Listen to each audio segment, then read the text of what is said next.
You know, sometimes life hands you a story so wild you wonder if it's straight out of a movie. Except this one hit way too close to home for me, Harlan Brooks. Just a regular guy from the outskirts of Charlotte, South Carolina, who thought retirement meant quiet walks on the family farm, not watching bulldozers chew up the dirt my granddad Elijah fought tooth and nail to claim back in '48. Picture this. Strangers slapping up 40 fancy homes on land that's been in my blood for generations, ignoring every letter I sent, every door I knocked on, until one rainy night, with thunder rumbling like an old grudge, I finally turned the crank on that forgotten dam upstream, the one Granddad built with his bare hands to keep our crops alive through those brutal summers. It wasn't rage, not exactly. It was that deep, gnawing ache of seeing your history paved over like it never mattered. And folks, let me tell you, the water that night, it roared like it had been waiting its whole life to speak up. Back when I inherited those 50 acres at 62, after Dad, Samuel, passed, I wasn't dreaming of flipping it for cash or turning it into some suburbia dream. Nah, it was my anchor, you know? The kind of place where as a kid I'd chase lightning bugs across the fields, listening to Granddad spin yarns about how he, a black man in post-war South Carolina, scraped together every penny to buy that plot when half the county whispered he'd lose it to the banks or some shady rezoning scam. Hell, they tried more than once, but Elijah was built like that dam he engineered from stone and sheer will, holding back floods and doubts alike, proving we belonged there when the world said otherwise. Dad carried that torch, fixing fences, tending the creek, teaching me that land ain't just dirt. It's proof you're still standing, a promise to the ones who come after. So when those first letters trickled in from the Willow Ridge Homeowners Association, signed by Evelyn Hargrove, their queen bee with her clipped smile and power suits, suggesting my underused acres could partner with developers for maximum potential, I crumpled 'em up, tossed 'em in the trash. Thought that was the end of it, like brushing off a pesky fly. But flies turn into swarms, don't they? Weeks later, orange stakes popped up like weeds, marking lines that cut right through our old pasture. I called the county, got put on hold forever. Then some bored clerk promised to look into it. Next thing, dawn breaks with the growl of heavy machinery, workers carving roads where cows used to graze, and me storming out in my boots, waving my arms like a madman. "This is my land," I hollered at the foreman, a burly guy with a clipboard who barely glanced up, shrugging. "Take it up with the HOA, pal. We got permits." Permits? With Hargrove's name slapped on them? Not mine. I marched straight to their shiny office in that new strip mall, heart pounding, and there she was, Evelyn, perched behind her desk like a spider in her web, blonde bob perfect, voice all honeyed steel.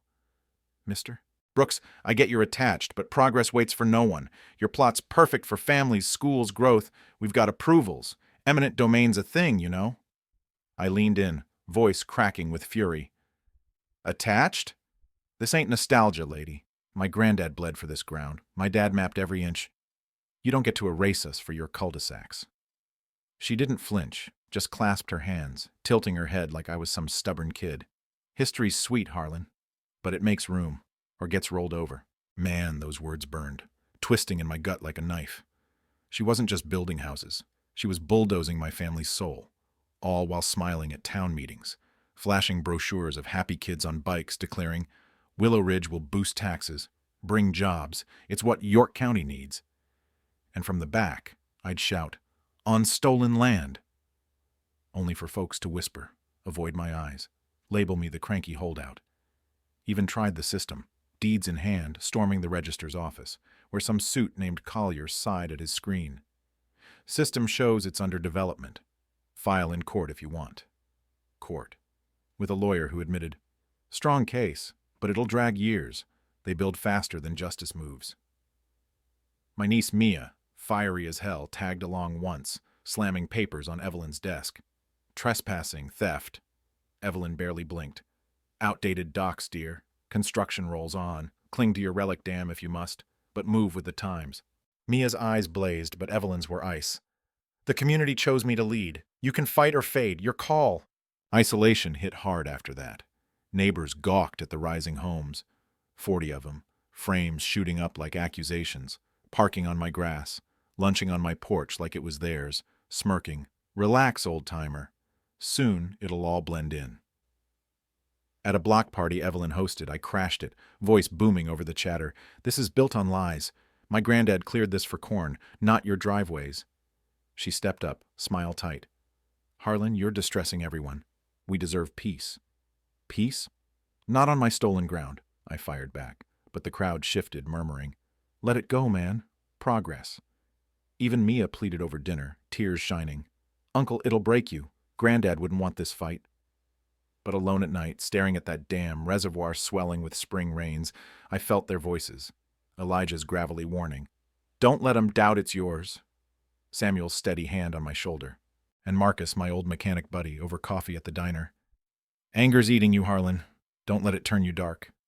I stared into my mug. They erased us, Marcus. What's left? He gripped my arm. Not destruction, brother. That dam's power, yeah, but open it and you can't reel it back. The storms rolled in relentless that week, rain pounding like judgment, turning the creek into a beast. I paced my porch, watching those glowing windows, families laughing inside, oblivious, while the reservoir churned, pressing against the gates like my bottled rage.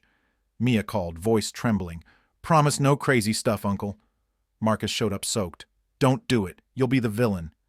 But as lightning cracked, I whispered to the ghosts. They won't listen otherwise. Hands on the crank, cold, slick. I turned it slow at first, then hard, the gate groaning open, water exploding forth in a furious rush, swallowing backyards, lapping doors, dousing lights. Shouts pierced the night, panic, cars splashing out, and me, standing there, rain in my eyes, not triumphant, just released, like the flood was my family's unspoken scream finally heard. By dawn, chaos reigned. Mud-slick streets, warped fences, families wading through knee-deep muck, hauling soaked belongings. Evelyn splashed up in her SUV, face twisted. Look what you've unleashed. Kids scared, homes ruined. I met her glare. What I unleashed? Or what you buried under concrete, my granddad's dam, my history. You thought I'd vanish quietly. She hissed, criminal. But for once, no slick comeback, just defeat, flickering as deputies cuffed me. Mia sobbing nearby. Why this far? I whispered. Words failed. Water didn't. Jail cells cold now, charges piling. Endangerment, damage, but whispers spread. News crews grilling Evelyn. Disputed land, clean title. Residents muttering at meetings. We were lied to. Maybe he had a point. Some pack up, uneasy on stolen ground. Marcus visits quiet, admitting, You forced him to see, Harlan. Mia presses the glass. Worth it? I nod. Ask him if erasing folks for progress ever is. Folks, that's my tale. Not pretty, but real. A man pushed till he pushed back, legacy versus greed. And yeah, maybe I crossed lines, but did they? What about you? Would you turn that crank or swallow the theft? Drop a comment. Right or wrong. Justice or vengeance. Share your take. Hit subscribe if stories like this hit home. 'Cause sometimes the past floods back, demanding we listen.